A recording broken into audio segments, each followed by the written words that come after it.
Congressman Mike Waltz from Florida. I served on the ground multiple tours as a Green Beret in Afghanistan. I want to show you a few things and tell you about some of the losses that we've occurred and what the Taliban mindset is. I have here what they called a night letter from the Taliban that I leave hanging on my office wall. This letter was sent not to American military, the Afghan military, it was sent to a school principal. Told him that if he didn't get out of town, he would be beheaded within 24 hours. You know what his crime was? Teaching girls. He stood his ground.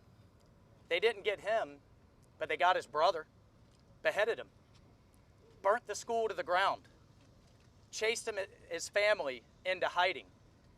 I leave this up as a reminder of the evil that we're dealing with and what we're condemning these people to.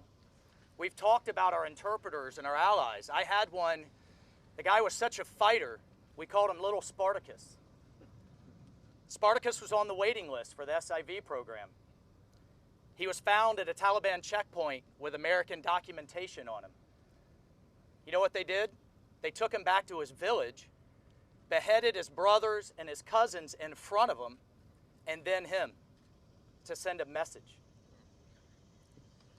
That's what thousands of American citizens, and let me use this word, stranded in Afghanistan right now are facing. We are on the cusp of the biggest mass hostage crisis this country has ever seen. This will make 1979 in Tehran look like a sleepover. We cannot abandon Americans. We never leave a fallen comrade. And if Joe Biden doesn't extend that deadline and tell the Taliban, we are going to extend it or else, we're going to leave Americans behind 11 days before the 20th anniversary of September 11th? Are you kidding me? Is that what's really happening right down the street on Pennsylvania Avenue? We stood here bipartisan in April, as soon as he made that announcement, and said, if you don't start getting people out right now, you are giving them a death sentence. If you pull our military assets out before you get Americans or allies out, you're consigning them to death, like this school principal and his family. Final thing, America is going to face Al-Qaeda 3.0.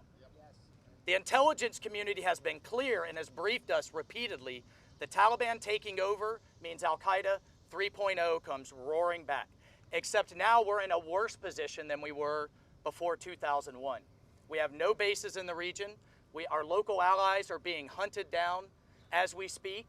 And as you've heard today, the Taliban are going to be armed to the teeth so that when future American soldiers have to go back in to deal with the problem and deal with the incompetence of this administration, how many are going to die now? Because they're going to have to fight their way through our own equipment, our own damn equipment, to deal with Al-Qaeda 3.0. Are we going to have another Pulse nightclub? Are we going to have another San Bernardino? Are we going to have another 9/11 because of that incompetence? Well, this Congress is going to lead. Our offices right now are operations centers, calling gate guards, calling the Kabul airport, guiding people through, telling them how to avoid Taliban checkpoints, our own Congress. It's unbelievable, the lack of leadership. So I 100% agree. That blood is and will be on Joe Biden's hands, and this Congress will hold him accountable. Thank you very much.